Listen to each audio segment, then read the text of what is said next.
raises up kingdoms and he brings them down, and he works his purposes even with and through his people as global politics swirl all around. And so Daniel is about the people of God let loose in Babylon.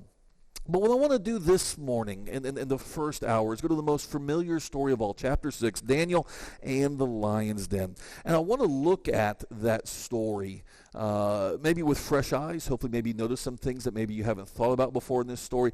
But I want to actually begin with the ending, and then we'll come full circle by Wednesday night, God willing. But I want to begin with the ending.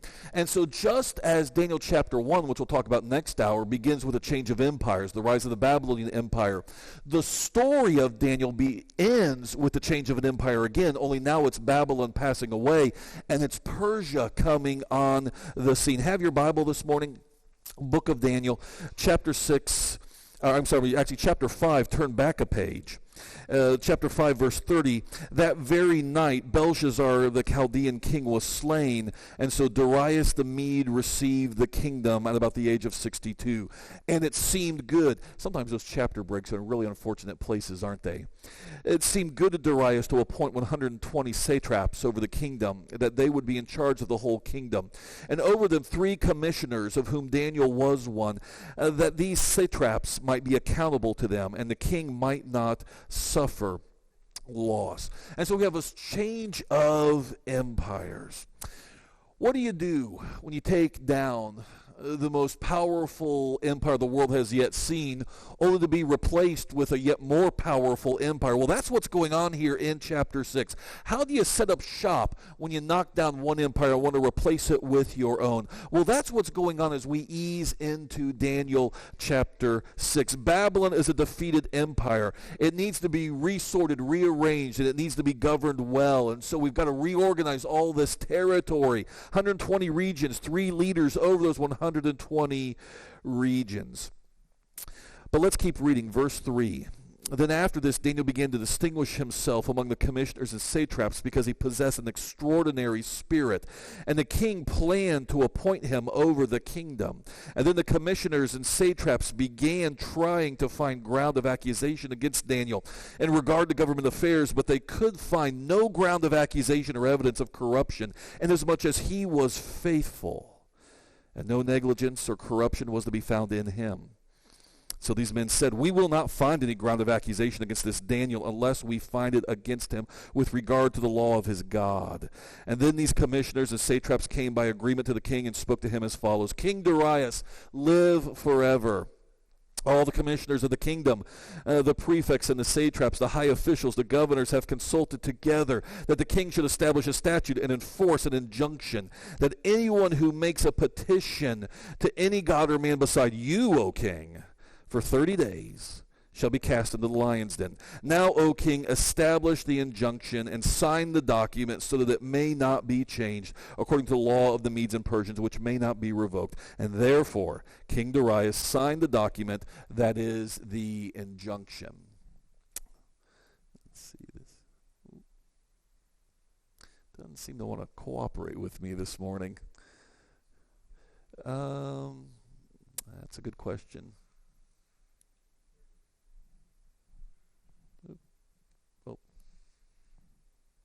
It vibrated. That's always good. Okay, there we go. There we go. I am notoriously tech disabled, and so the folks at home know that, and now you do too. Anyways, and so here we have a thing, and so here's really the problem: is you have a change of empire going on as we read this story. Here's the challenge that we have going on. The Medes and Persians do the work. They risk their lives. They conquer. They defeat the Babylonians. They vanquish them. They now own the former capital city. They'll have their own. They'll be different.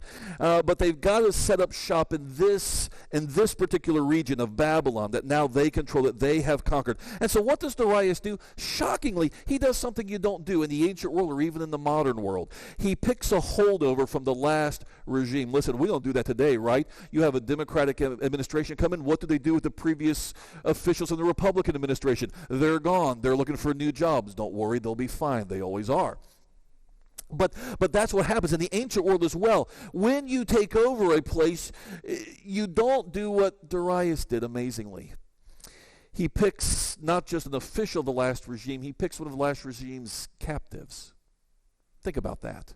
Daniel wasn't even Babylonian or Chaldean. Daniel was Jewish. He was a captive. He was a vanquished foe of the last regime.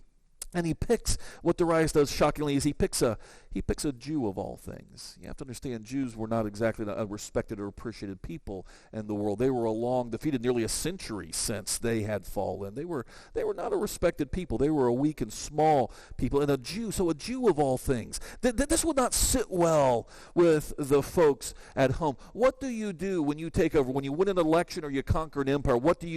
You pick those who are loyal. You pick those who have a track record with you.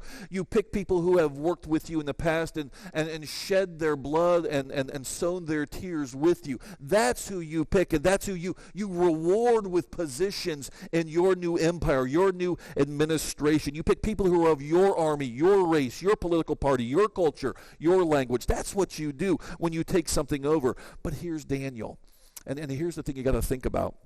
Here's Daniel, who has lived so well and so capably, despite his origin and despite his age. We'll come back to that in a minute. But he's lived so well and so capably that Darius puts him over everything. He's trustworthy with the money. He won't be part of a coup.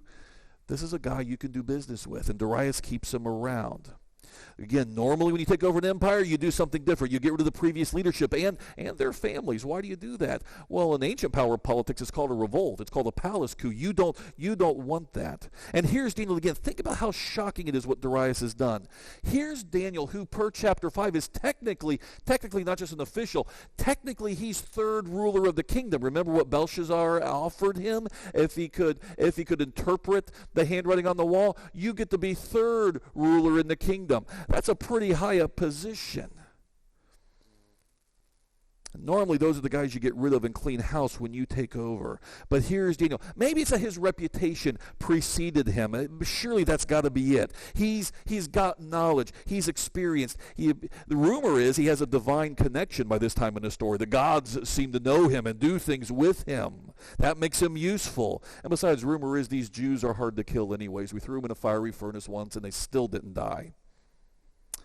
So we better keep him around. Besides, in one sense, he's not Babylonian. Maybe that does make him trustworthy. And this is the thing that we often forget about, too, is because of the way the Bible tells the story versus the larger story of the Babylonian Empire that we know from secular history. Daniel begins serving in the reign of Nebuchadnezzar. We see him there at Belshazzar's reign at the end. But the truth of the matter is there were several other kings, short reigns, but several other kings in between Nebuchadnezzar and Belshazzar. And Daniel apparently is there through all of that as well. No coups, no rebellion, no problem. He's trustworthy. He's loyal. He has served under a number of Babylonian kings. This guy just does his job, and he seems to know what he's doing. Let's keep him around. And so what happens is you have a plot, though, because while Darius may see his usefulness, Darius's people, power politics, don't appreciate being passed over in favor of this guy, Daniel. And so what do they do that Daniel is once again, as seems to be so often the case in the course of his life, he is on top of once again. What do you do? What do they do? Well, they begin looking for dirt. They begin looking for something they can accuse Daniel with. That's what you do in politics, right? If you don't have the power to have a guy assassinated, what do? Modern times, ancient times, it's the same old playbook, folks. Human nature doesn't change. You look for scandal. That's what you do. You look for something to get out there on social media and get into the 24/7 news cycle. That's what you do. Ancient times, modern times, human nature doesn't change. That's how you take a guy down. And so they look for dirt on Daniel. They even admit to themselves, it's going to be hard. This guy has lived so long and yet so well. There's nothing we can find on him. And isn't that amazing? Stop and think about that. Stop and think about that.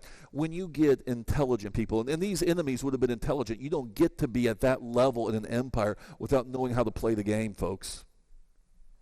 And so when you get intelligent, well-connected people with resources at their disposal and people willing to do the dirty work for them, those kind of people can usually find some kind of issue. They can find some sort of youthful indiscretion, we'd call it today. You can find some sort of moment of weakness, a bad tweet, an unfortunate Facebook post. You can find some sort of skeleton in the closet.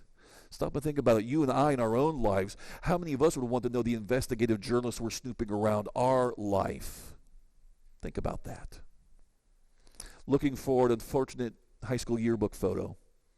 Somebody who has a remember of that night when, or whatever it may be. How many of us, let's be honest, how many of us would withstand, how many of our lives could sustain that kind of scrutiny? In our media-saturated culture with its 24/7 news cycle, we routinely discover that our leaders, all of them, both parties, folks, they have issues. They have moral issues, financial issues, legal issues. I remember back a ways, the great state of Illinois, Republican and Democrat. I forget how many of a series of governors all wound up in prison. Ben would know. You have some connections up there. And it's corruption. It's corruption everywhere. But here's Daniel. And with the bright light of investigative journalism shone on his life, he has lived a life that can pass the strictest and most intense scrutiny by people who hate him and mean him ill. And so what do you do? What do you do if you're in their shoes? Well, there's one thing left. You can go low and get into his truly personal life. You can go after his religion. And folks, I don't know if you've thought about this yet or not, but we are living in an age in which rapidly, quickly, our religion is becoming a liability once again. We're going to talk about that more this week. That's one of the reasons I think this book is devastatingly relevant to our own time. These aren't just stories for kids' Bible classes. This is a book of stories for adults, and adults need to hear and let the reader understand.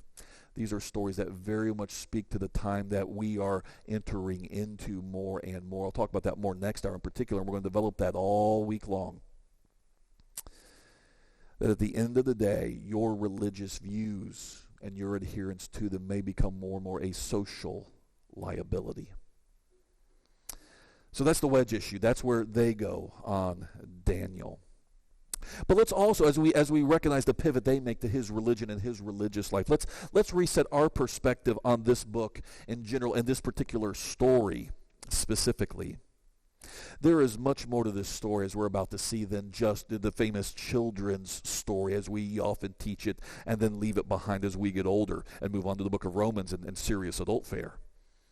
Let's understand something. Daniel is not a young man. That's why I've used this picture in particular and on purpose in my visuals. He is not a young man. Sometimes the coloring pages we give the kids and whatnot, we want young people to dare to be a Daniel and whatnot. And so we treat Daniel like he's always the young man of chapter 1 all the way through, but he's not. You do the math on this part of the story. Let's just make up reasonable but guessing game numbers. But let's be realistic. If he's about 15 in Daniel chapter 1, you do the math. By the time you get to this part of the story, he's in his 80s, folks. He's on his replacement knees and his replacement hip. And they didn't have veneers and crowns and dentures back then. He's a man who served his time, been there and done that, and he's aged. He's aged. He's an old man who's been around and seen it all. He's an old man who's used to taking risks in the name of God. This will be nothing new for him. He's done it before. God's always been with him, and he'll do it again. He would have been taken captive in the year 605. The year is now 539, give or take. Decades have passed. Let's round off and call them 7 decades. He's in his 80s. He's going to be frail and aged and vulnerable, yet apparently still cognizant enough to help run an empire. But for nearly 7 decades, Daniel has lived inside this wicked city, Babylon. He's been through its educational system uncorrupted. He's served its kings with no disloyalty.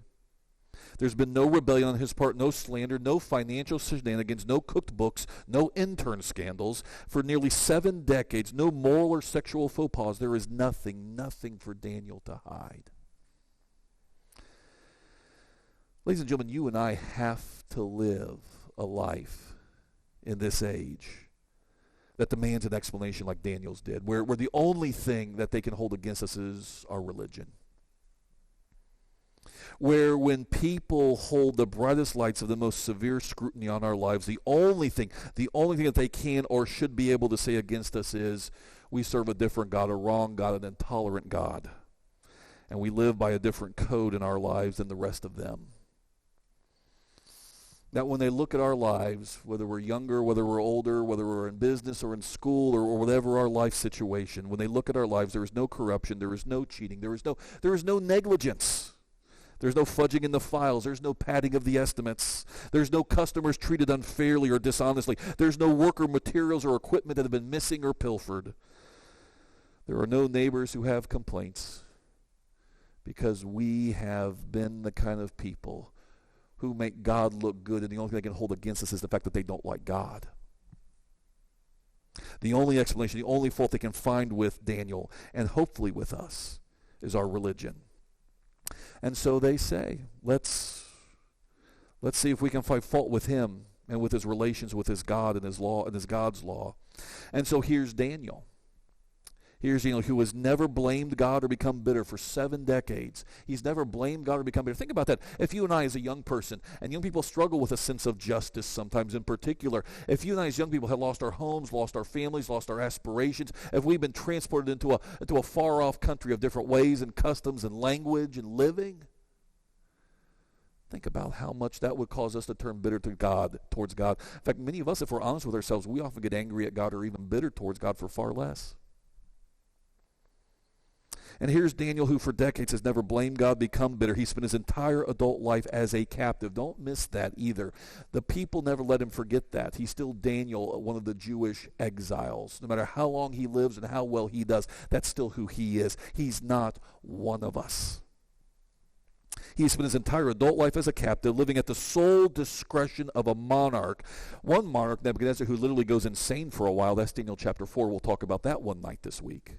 So he lives literally at the discretion of a monarch who literally goes insane for a while. He's vulnerable to all the destructive pettiness of politics, subject to forces outside his control. Never actually, as we would see it, never in one sense delivered by the God whom he so faithfully served and represented to the powers of this world in that pagan land for decade after decade after decade. And why do I say that? Because I think if you would ask Daniel, what does he want? What does he personally want? I think he'd give the answer any of us would give if we were in his shoes. What do you want? If God asks you, what can I do for you after loyal service? I don't know about you, but I'd say I want to go home. I want to go back to the land of my forefathers. I want to go back to where people speak my language and look like me and understand why I live the way I live. I want to go home. And in that sense, Daniel is never delivered. And yet Daniel is still blameless and faultless, even in his relationship toward his God. They can find no fault in how he practices his religion, except that they don't like it. And so a plot is hatched. And by the way, it's interesting the language. It's interesting the language and how gullible leaders can be sometimes. Did you notice the language in the text that we read? When Daniel's enemies come to the king, it's all of us have talked about this. All of us. Yeah. Anytime you see that word all, or as parents, we know this. Anytime one of our kids comes to us and says, Mom or Dad, all of us have talked about this. Yeah, you know something's up. It works that way at home. It works that way in politics too. Anytime any politician starts talking about all of us, you know he's lying. There's no all in any sphere in politics. All of us think this would be a great idea, O king. And so they want him to make a decree that cannot be altered or repealed as they play on his vanity. And we need to understand, for those of us who are used to American separation of religion, separation of church and state, how unique that is in human history. For most of human history, here's how religion works. Religion is a tool of politics. Religion is a way of unifying people. And a lot of regimes throughout human history, they may not care what you do personally and privately, but publicly you have to worship with the state religion. And that's why, in medieval Europe, depending on which monarch was in power which time, you had to be Catholic, you had to be Protestant. You had to switch a couple times during your life, depending on as kings and queens came and went. And so your religion was malleable according to the state. because the state saw religion as a form of loyalty to the state. People understood that if you believe that God is on the side of the king or queen, you are less likely to rebel. At least we all need to give lip service to this idea. And by the way, that's what part of what got the early Christians in trouble with Rome as well. It's not so much in one sense that Rome really cared about Christians worshiping Jesus. What Rome cared about is that they wouldn't worship Caesar. You had to participate in the state religion as well. That's a way of showing you're loyal to the state. You're a good citizen. You participate and you agree with us about the things that matter. You are trustworthy and loyal to the regime and the powers that be. And so it makes perfect sense as you're trying to solidify your hold on a new empire to declare that we all need to worship the same way for a while, for 30 days, just 30 days, and everybody can go back to doing whatever they like. But for 30 days, we all need to be one people worshiping one God, one king. And so they play to the ruler's vanity. What a great way to unify this new territory. You can only pray to and praise the new rulers. And listen, O king, we all agree this would be a great idea. We all agree. And so why does the king do it? Why does the king do that? I don't know. Maybe he assumed that Daniel was on board with the initiative. Maybe because despite what ancient kings say in the book of Daniel, they're like most politicians. They say things, but they don't really understand a lot of times what they're talking about when it comes to religion. And so maybe the king thinks that Daniel is on board with this new initiative. He's a new ruler. Maybe he doesn't know Daniel that well personally. He knows our reputation. He's got a good resume. He'll put him in that position. But he doesn't know Daniel personally because people in power often don't get personal religion. And he doesn't understand that Daniel and Daniel's God will tolerate no divided loyalties, no neglect. One way or the other, however, the king goes along with it. In a world that doesn't know the Bible and therefore doesn't know God, it often doesn't understand why the people of God can't just go with the flow even for a little while. And so what happens? Well, we're back to the story now. We're back to the text. Have your Bible. Let's read a little bit more. I'm in verse 10 now, Daniel chapter 6. Now, when Daniel knew that the document was signed, he entered his house. Now in his roof chamber he had windows open toward Jerusalem, and he continued kneeling on his knees 3 times a day, praying and giving thanks for his God, as he had been doing previously. And then these men came by agreement and found Daniel, and making petition and supplication before his God. Then they approached and spoke before the king about the king's injunction. Did you not sign an injunction that any man who makes a petition to any god or man besides you, O king, for 30 days is to be cast into the lion's den? And the king replied, the statement is true according to the law of the Medes and the Persians, which may not be revoked. And then they answered and spoke before the king. Well, Daniel, who is one of the exiles from Judah, he can never get rid of that no matter how long he lives. He does not pay attention to you, O king, or to the injunction which you signed, but keeps making his petition 3 times a day. What are they implying? He's not obedient. He's not loyal. He won't play the game. You got a problem here. Look, we've outed the traitor in our midst. This is the guy you can't trust, actually, O king. Isn't that ironic? They're trying to, they manipulate the king. They're trying to show that Daniel's the one you can't trust, king. He pays no attention. He's an exile of Judah anyways. And he keeps on praying to his God 3 times a day. But it's interesting that the king now realizes, I think was what is implied here, that the game's afoot. He understands, he recognizes that he's being played a little bit because he realizes Daniel's not the real threat at all. Who's the real threat? These guys. Because as soon as the king heard this statement, he was outraged and determined that Daniel must die immediately because he's the mole. No, that's not what the text says, does it? It says the king was deeply distressed or troubled. And he set his mind on delivering Daniel. Because ironically, this is the one guy who doesn't play the game. This is the one guy I could trust. And even until sunset, he kept exerting himself to rescue him. Then these men came by agreement. Boy, that phrase keeps popping up, doesn't it? Boy, these guys are master manipulators. These guys know what they're doing. They are seasoned and veteran Washington, D.C. insiders. They know how to play the game. And by agreement, once again, they come to the king and they say to the king, recognize, O king, that this is a law of the Medes and Persians, that no injunction or statute which the king has established may be changed. Don't think you're getting out of this one, king. You signed it. That's your name on the dotted line. You're stuck with it now. You're not going to break the law, are you, king? You're not going to put our democracy at risk, are you? And so the king gave orders, and Daniel was brought in and cast into the lion's den. And the king spoke, and the king said to Daniel, "Your God, whom you constantly serve, will himself deliver you." What a confession from a pagan who doesn't know God, doesn't know his ways, but knows enough about Daniel by now to realize that this guy's God is worth something if he's willing to die for it. I bet this guy's God can do something about this, even when I, the king, can't. And a stone was brought, laid over the mouth of the den, and the king sealed it with his own signet.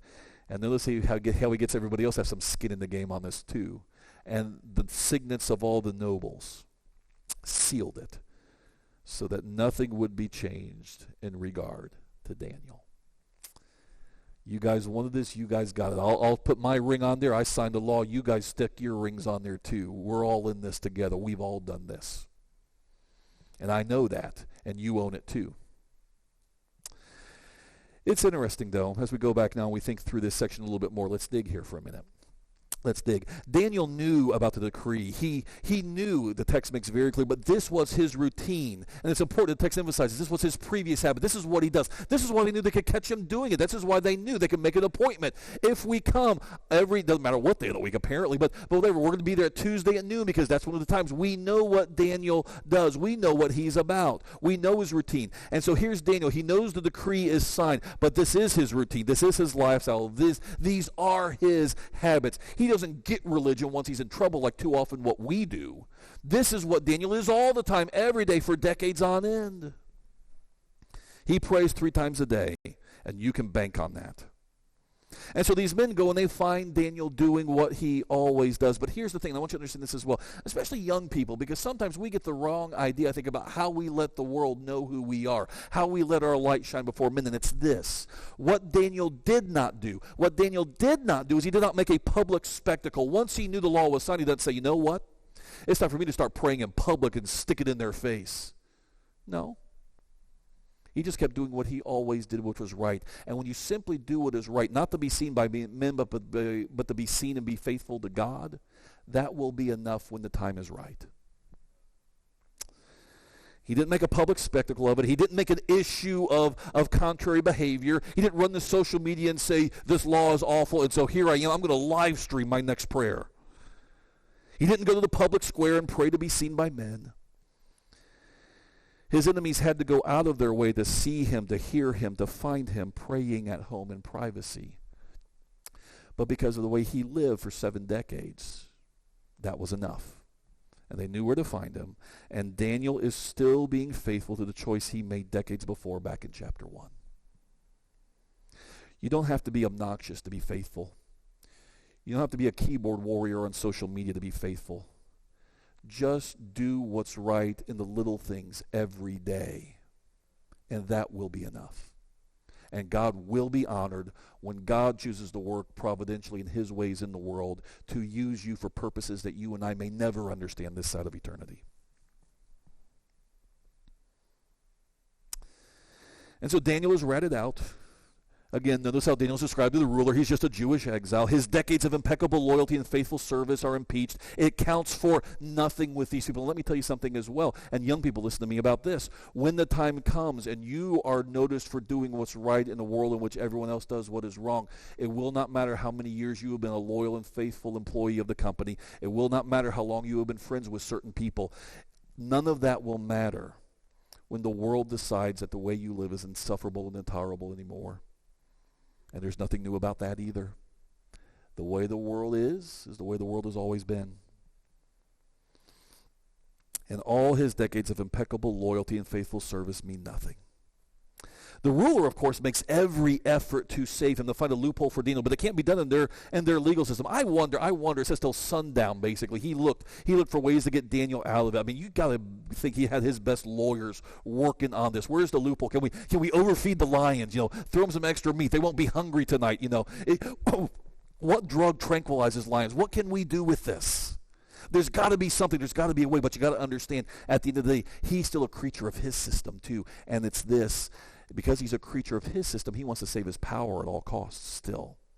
He can't break the law. You notice how he's being manipulated, but they're right. It's a law, O king, Medes and Persians. We don't change our laws. You're not going to be the guy to break the system, are you? Because what are they hinting at almost? You almost hear it in their voices. You tamper with this, and we tamper with you. You can't do this. You're a new guy in town. You're a new guy on the throne. You've got to solidify your reign first. That means you've got to stick with the precedents by which we work. And so anything that he does that would undermine his authority, his legitimacy, that's political suicide if you're him. And so again, while he may say the right things, may your God deliver you, Daniel, that's taking the coward's way out for him. Sometimes we can do that even when we speak the name of God. Because at the end of the day, he would rather not risk his reign over this man. Let God do the heavy work. He would not commit political suicide. He would not show weakness as he began to control his new territory and his new empire. So he offers the coward's prayer. May your God protect you when I did not.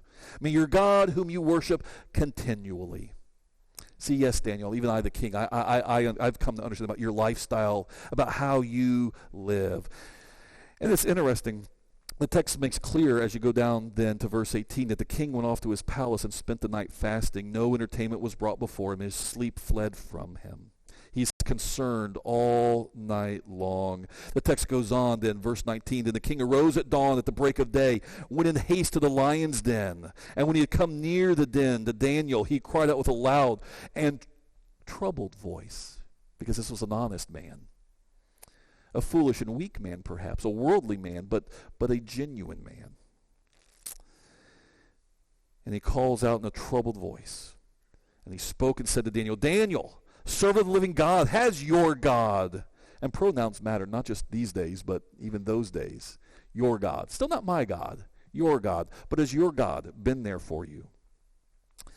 Has your God, whom you constantly serve, been able to deliver you from the lions? And then Daniel spoke to the king, O king, live forever. My God sent his angel and shut the lion's mouth, and they have not harmed me inasmuch as I was found innocent before him. And also toward you, O king, I have committed no crime.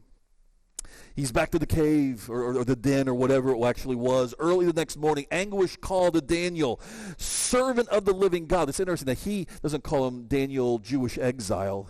He calls him servant of the living God. What a confession for a pagan in a polytheistic society. All our gods are what then, if Daniel's God is the living God? Like most people, he won't stop and think about it too long. Like so many people in the world, when the funeral's over, we're troubled for a couple of days, but then we get back to our lives. We forget about the house of mourning we've been to. We fail to take to heart the lessons that troubled times and difficult situations ought to be driving us toward. It's a short-lived change. And so it's interesting. You wonder again the character of how Daniel responds. He responds with respect, even though he's the one who's been wronged. He's the one who's been challenged for who he is and how he lives. You wonder what must have been going through Daniel's mind. He answers respectfully, verse 21, verse 22, O king, live forever. And against you, O king, he concludes his statement with, I have committed no crime. But you wonder, you or I, in our weakness, and our temptation towards bitterness and anger to those who have done us wrong and not protected us when it was within their power to do so. You wonder, if I had been in Daniel's shoes, if you had been, what would you have done in that moment? Would you have been quiet for just a couple of moments, let the king wonder, just to mess with him, build guilty suspense? What would you do? Why don't you come down here and see for yourself, king? Got something I want you to pet. No, Daniel answers with respect, because that's what people of God do to those who have been entrusted by authority on earth by God himself. And he speaks respectfully, and he answers honestly. And he confesses faithfulness to God and to his king, because that's what he's done and that's how he's lived. The respect he shows, even though he's been wrongfully accused, an attempt has been made on his very life, is the model of humble and faithful dignity. Let me ask you something, folks. Any of you got anything you need to change on your social media account about the president you don't agree with?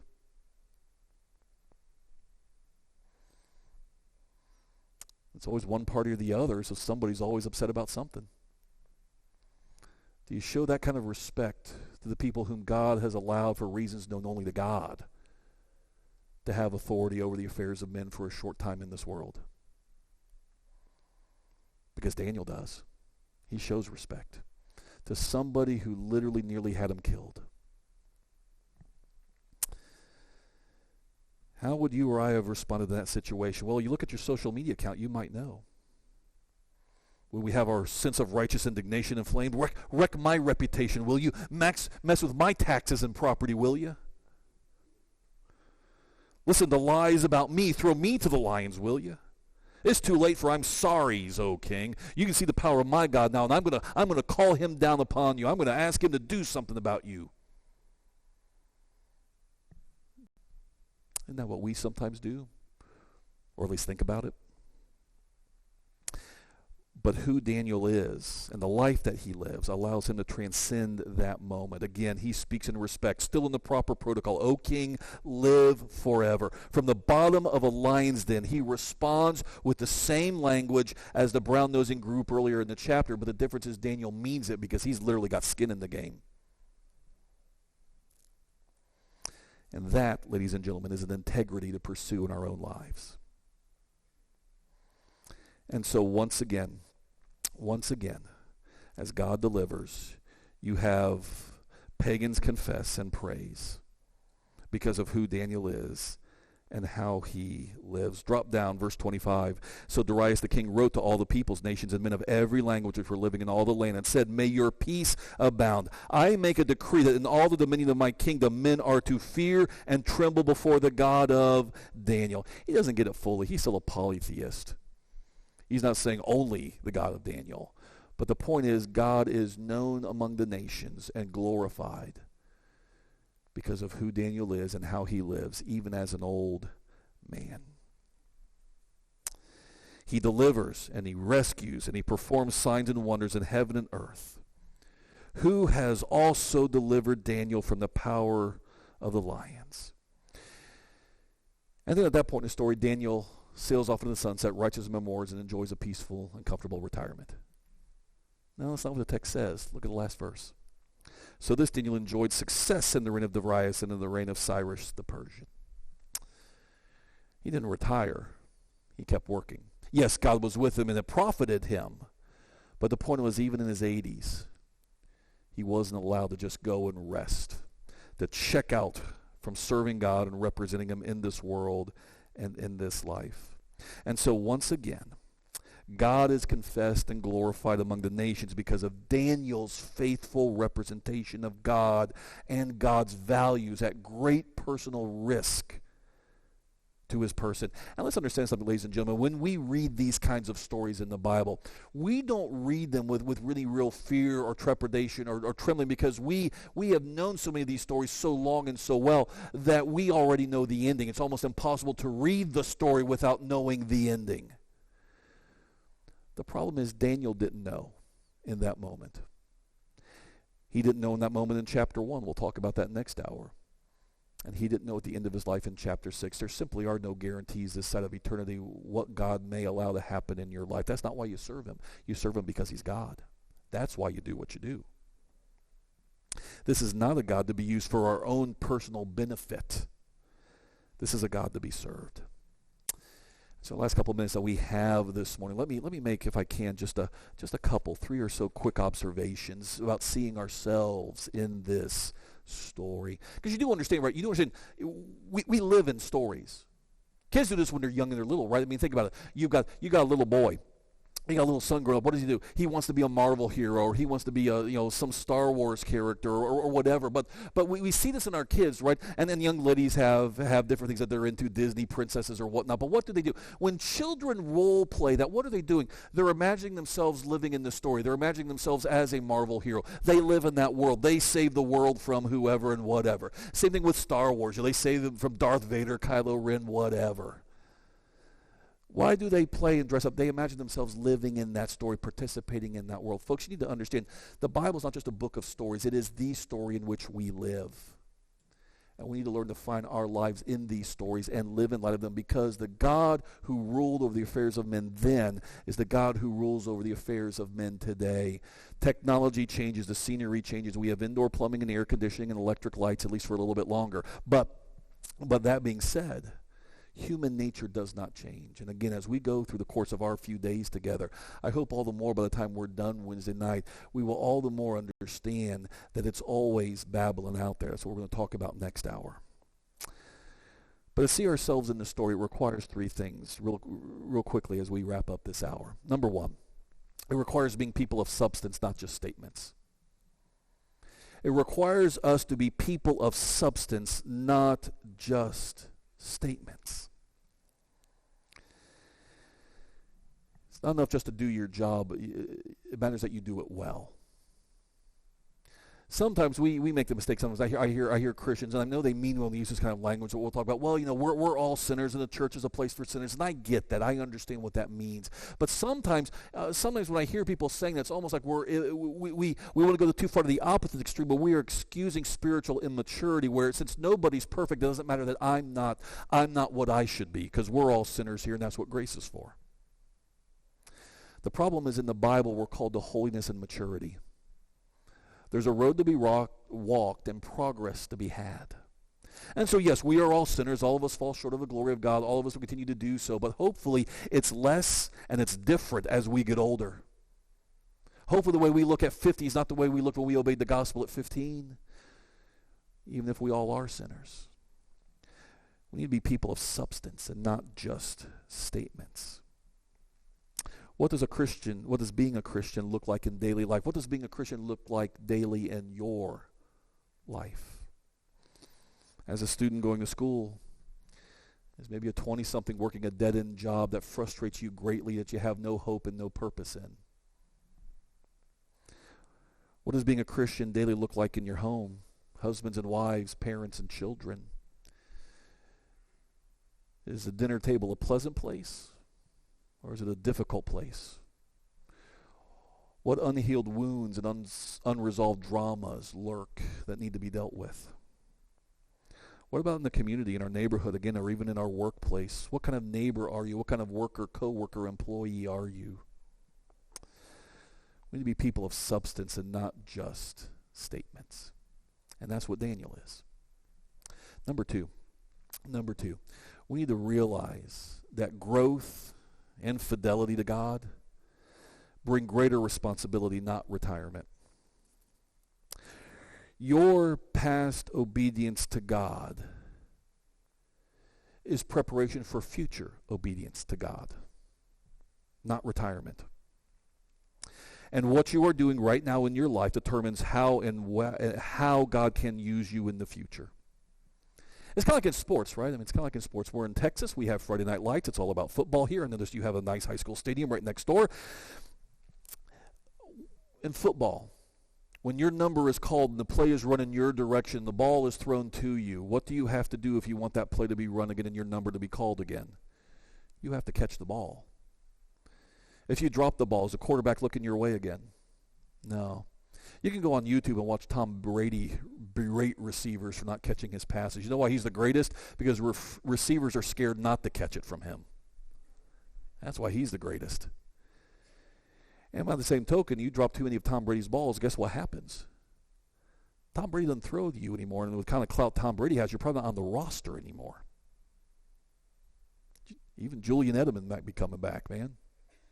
Brady has his people he trusts. Why does he trust them? Because when their number is called and the ball is thrown, they catch it, no matter what. We get that in silly and small things in this life. How much more in the spiritual things that matter? The eyes of the Lord, 2 Chronicles 16 tells us, move to and fro throughout the earth, that he may strongly support those whose heart is completely his. God is looking all over the height and the breadth of this world, looking for people he can count on. When he calls their number, they will be there. No matter what the risk, no matter how big the hit you take from catching the ball over the middle, it will be done. That's who God is looking for. And Jesus himself, when God became flesh and dwelt among us, Jesus himself says this is how God works. Luke chapter 16, beginning of verse 10. Jesus himself said, he who is faithful in a very little thing is faithful also in much. And he who is unrighteous in a very little thing is unrighteous also in much. And therefore, if you have not been faithful in the use of unrighteous wealth, who will entrust true riches to you? Stop and think about that for just a moment. If you don't handle your money well, the little stuff in God's eyes, the true spiritual goods God won't be able to trust you with. Think about that this morning. Isn't that a stunning thing to think about? That literally, and you may not even sin with your money, you just might be doing good with your money. That's what we forget sometimes. I've learned over the years, you want to find out what somebody's really about in their religious life, look at their calendar and look at their checkbook register, and that'll tell you very quickly where their values are and who their God is. Because what we do with our time and what we do with our money shows where our priorities are. And maybe the reason we don't get what we want, what we think we deserve, what we ask God for is because God doesn't think he can trust us with more than what we already have where we are at. And so let me ask you this morning, how are you doing with what God has already given you? The opportunities, the position, the job, the money, the relationships, the education, the career, whatever it may be that he's given you. How are you doing with that this morning? Are you using it in a way that makes your life here and right now more comfortable for a couple more decades? Or are you leveraging all of these things in creative and intentional ways for God's glory so that when the time comes, God can call your number and use you in some way that you may not even see or foresee? And number 3, quickly and finally this morning, let's admit, can we be honest with ourselves? Can we admit to ourselves that our comfort and our convenience and our custom often compromise us? One of the greatest challenges to being faithful is our possessions and our positions. Let me ask you something this morning. What do you have that you don't want to lose? Because the truth of the matter is, and this is one of those things where when you go back to the two great dystopian novels of 20th century literature, Orwell's 1984 and Aldous Huxley's Brave New World. And we're living in both of those books now. Both of them saw what was coming. There was something in the water in England back in the 30s, 40s, and 50s. The writers there understood what was changing and what was going to happen. And in Orwell's book, give me just a minute more. In Orwell's book, Orwell saw the future as the government using pain and fear of pain to control. But Huxley disagreed and said, no. In the future, the government will use pleasure and the loss of pleasure to control. And I'll be honest, I think Huxley was more right than Orwell. Nobody's going to go to prison anymore for being a Christian. You're not going to be thrown to the lions. But what you will lose is reputation. You can lose career. You can lose money. You can lose relationships. You can lose things that give you pleasure for being a Christian. Huxley was right. We are far more controlled by what we fear to lose than fear of overt suffering. And so here's a gray-headed old man who's so committed to God that he won't even take a 30-day hiatus from praying at risk of his own life and his own position. Yet you and I, let's be honest with ourselves this morning, we may forsake the assembly for what? I know I'm speaking to the choir here this morning, but we forsake the assembly for what sometimes? A little more sleep? Our kids' sporting event? What? And on the other side, let's understand this as well. It's not just our presence here at the building for a couple of hours a week. It's who you are on Tuesday morning, Thursday afternoon. And young people are singles. It's whether you live on the weekends in a way so that you can wake up on Saturday morning with no regrets for Friday night. And yet you look at what we too often give reasons for, if we're honest, or admit are the reasons why we don't have time for Bible reading, for reflection. Because of what? Because we had to catch up on our Netflix binge watching? Because I just needed to relax a little bit, and let's be honest, because we're worldly, sometimes when we realize it's more relaxing to watch TV and watch the game than to read the Bible.